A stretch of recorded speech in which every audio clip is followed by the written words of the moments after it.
Welcome back to Retro Wednesday at the Tidarium Hangar. This is Mike, and today I want to try something different. It's more of a what you get Wednesday. Yeah, I wanted to kind of showcase some of the things I've picked up, some of these videos that I'm going to be making in the coming weeks, and even the modern stuff I've got. So you could kind of get an idea of the videos I'm making. You're going to get an idea of kind of some other stuff that's out there that you might not be paying attention to, that I might not have talked about so much. So let's go ahead and get into this. I hope you guys like this, and let me know in the comments below.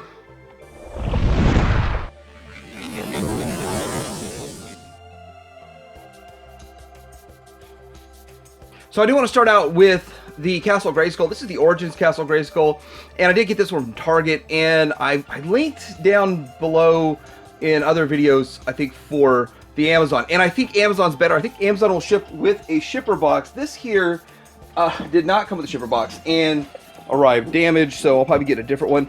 I don't know if it's showing up on camera, but this whole thing here is kind of bashed in, and they were nice enough to put a big old cut mark to open it. It's packed one per case, but beautiful artwork, and so that's why I want the box to look good. And it's integrated with all the vehicles are integrated with it, so I don't know how much more stuff's going to be integrated with this thing, so that's pretty cool. And I'm glad that I got one, but I want one with a better box, and so I don't know, maybe I'll get two and open this one. But got a Castle Grayscale in there. The other thing is, I've used this Castle Grayscale in many videos, so this one here is incomplete, so I started to get some parts to complete that and make it look a little bit better. So yep, Castle Grayscale, a lot of fun. Okay, what else did we get this week? So Blitzway, the same company that is bringing us that $700 Voltron, I did end up getting these. I got a pretty good deal on them, so I picked them up, and I'm pretty excited about them. But these really aren't action figures. These two here are just kind of statues, I guess you could say, with swappable accessories and stuff like that. But it's still kind of cool, and I kind of wanted to get them a complete set. I've already got the Inspector Gadget. I'm probably going to do the 1993 Inspector Gadget stuff eventually, so it'd be nice to kind of have these side by side. And I don't think they've ever made a figure of him yet, so that's pretty cool. I did manage to find a Wreck Guard. Here's the thing, the Studio Series Wreck Guard, he's cool. He's pretty good, but I haven't seen him in my area. But you know what I've seen? I've seen a lot of those green movie thrusts, not based on G1, but based on the movie. Maybe it was Bumblebee movie, I don't know. But those thrusts are everywhere, and I guess that's who he's packed with, because he was behind a bunch of them. So you see an open ocean of thrusts. I don't think one of the thrusts have sold in my area, but every single one of these sell as soon as they come in stock. I did get this in from Show Z. This is the Fast Pioneer deformed Automan. So this is the Magic Square knockoffs of their Minosaur. So I'm going to take a look at them. Pretty excited for them. I wasn't going to be in on the set because they were so expensive. My math, it's still going to be pretty expensive depending on what the Minosaur turns out to be, or I'm sorry, the Motor Master part and the trailer and all that. So maybe the set's still going to be kind of expensive, but it'd probably be about 75% the cost of Magic Square. And a little bit bigger, so I like bigger. Bigger is better. So these technically came in like a week or two ago. I'm trying to figure out how I'm going to go about doing this, but I want to review these and show a couple things about. This is a 01 Studio cell, but these are like not Studio Cells or Zetas. These are a third-party company. Technically, fourth-party company. I don't know. Anyhow, these are the pumpkin colors, and I'm going to use these on mine, and they're the large oversized ones, so get around to that. But I want to kind of show it. I have something else in mind for them that I might use them in the future, but not quite sure yet.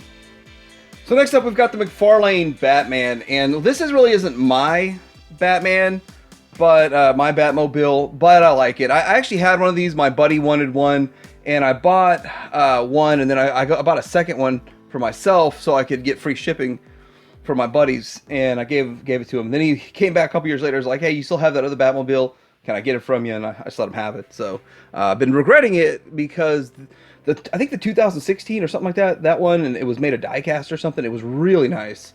This one feels a lot cheaper, looks a lot cheaper, but still gets the job done. It still looks pretty good. But along with the Batmobile, I did get. You got to have some figures to go with it, so recently picked these up, and I think this is kind of cool, and I like these for a few reasons. Like I said, again, not really my my Batman. I prefer the 1989. I'd like to get the 1999, like in this scale and everything, Batman and Batmobile. But these are cool. You get the goofy pow and kapow and bam and wham and ouch and socket. I don't know. I'm wondering how many figures we're going to get with this. And will we get this Batcave too? Because I definitely would pick that up too. So just kind of some cool oddball stuff. And it's kind of fun. McFarlane. I like the stuff that is super ultra vintage or based off the original, and kind of the way McFarlane's going with just kind of going crazy with what's going on in the line in the main area in the, I think the 7-inch scale.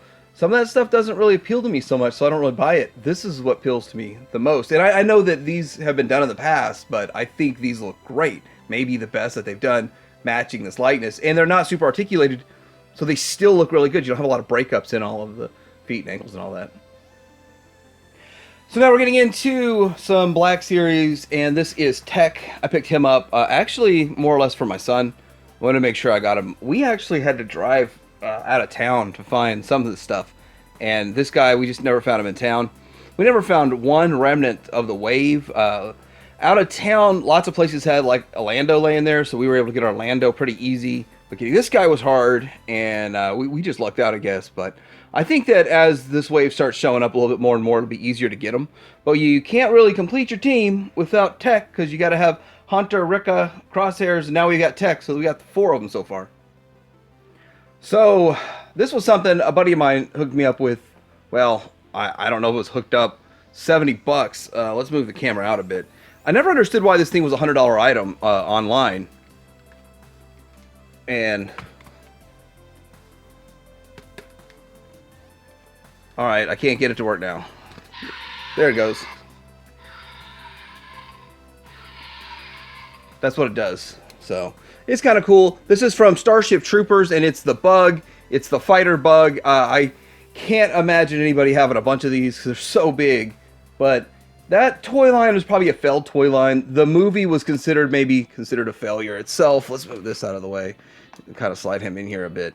But I think he's pretty cool. It's interesting. There's not much articulation to it. I'm probably not even gonna review this guy at all. But still interesting, fun kind of thing. He's huge. I guess I'm gonna position it where you can see compared to some other figures that I'm gonna put out here how big he really is. So we got this figure here from Sector's Skulk, and a pretty cool figure. This is one of the ones that comes with one of the bigger puppets, the flyer. Well, he's not really a flyer puppet, it's a spider kind of thing, but it's cool but hard to get his parts. So I think I'm still missing his little gun, and I think his little gun is all I'm going to be missing, so I'll be doing a video on that pretty soon. The Sectars, all of it, all 9 figures with their vehicles, and I've already done the playset, so I won't be really including that. So this line's actually kind of hard to collect for, because not so much getting the figures. You can get all the figures real easy, real quick and easy. It's just getting the little parts and pieces of the weapons and the right ones. And I finally found some breakdown of who gets what weapon. So it turns out I had a lot of the wrong weapons and even some of the wrong straps on there. It also turns out that's toy line. It's just some of these are really complex makeup of how you put the straps on, and like 5 button snap kind of things for their harnesses and all that stuff. So anyway, Skulk for Sectars. That video should be coming soon.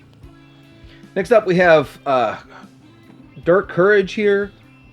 It's from Spiral Zone. Spiral Zone is a pretty cool toy line. It's very lesser known, but it's kind of a post-apocalyptic type of toy line. Let's put him right here.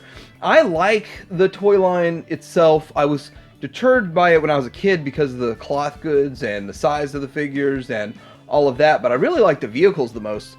But they have a lot of little parts too that are very, very specific to just that figure. So getting one that's pretty complete, I think that's the way to go. It's piecing these together is going to be hard. And in fact, earlier this year when I started collecting these were almost non-existent. Like there might have only been like 6 figures on the internet total, and I bought most of them, except for the ones that people were asking $100 a piece. I was like, no thanks, I'll just wait and wait. And waiting paid off, and they got a little cheaper. So here we go, and eventually I'll be doing a video of these.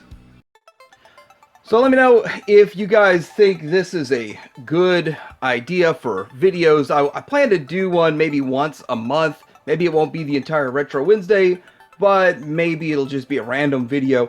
But kind of have an idea of what's going to be coming up in the future on the channel. I think that's kind of fun. I think that people like watching that kind of stuff and seeing what's going on.